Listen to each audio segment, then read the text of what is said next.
د جنت ټکټ دی د رسول الله ضمانت دی په دې کې العیاذ بالله درواغ مرواغ نشته څوک دا غواړي چې جنت ته داخل شي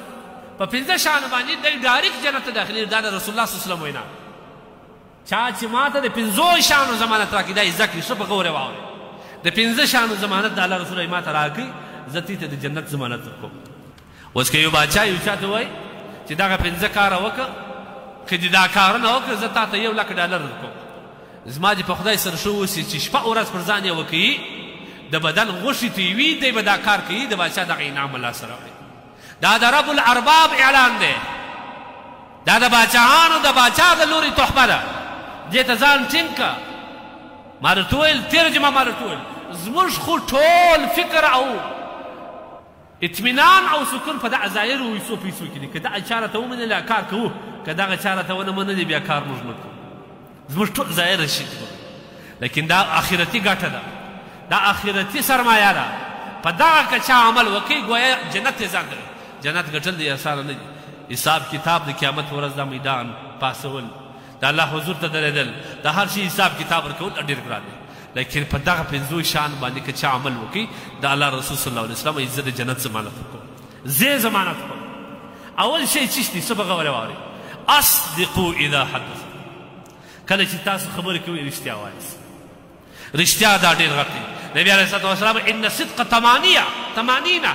رښتیا ویل دا یو اطمینان دی د هېڅ چا څه بیا مه بیریږي او که دې درواغ وویل همیشه به دې په زړه کې دا راګرځي خدای فضل کوه ومې نه شرمېدلې داسې نه چې ورته وشرمېدم داسې دغه درواغ دی په درواغ کې بېچیني و بېسکوني پرته ده په رښتیا کې اطمینان پروت نن کسان اکثر ځوانان په دې درواغ باندې ډېر مخته دي په کاروباري لیول کې د انډوالۍ په مرایل کې که ټلیفونو کې چیرې پر یوه ځای کې دوی درواغ ورته وایي ولې درواغ وایي د ده خطا ایستل به تا ته ډېر اسانه او که د الله د لوري د خدای و جهنم ته ځان اماده کول په دغه درواغ خو دې دی خطا ایستي لیکن ځان دې چېشته اماده کړي جهنم ته دې ځان اماده کړي د منافق علامه دې په ځان کې راوستي ولې درواغ باید رښتیا ورته وایي خوري خو دې نه چا ډېر دی ستاسې دغه وکړي نو یو ګیله به درسره وکړي یا به انډوالي درسره ختم کړي دا ختم لیکن ته د یوه انډوالي په خاطر د یوې ګیلې په خاطر هغه ګیله پر ځان باندې نه وړې هغه انډوالي د لاسه نه ورکوې د جهنم اور ځان ته رانیسې او ځان په خپله په منافقینو په لیست کې داخلوې دا عجبه بې وقفي دا عجبه بې عقلي ده ځکه نبي علیه الصلاه والسلام ایاکم والکذب ځان وساتئ د درواغو څخه فانه مع الفجور ځکه درواغجن به د فاسقانو سره وي وهما فی النار درواغجن او فاسقان به دواړه په جهنم کې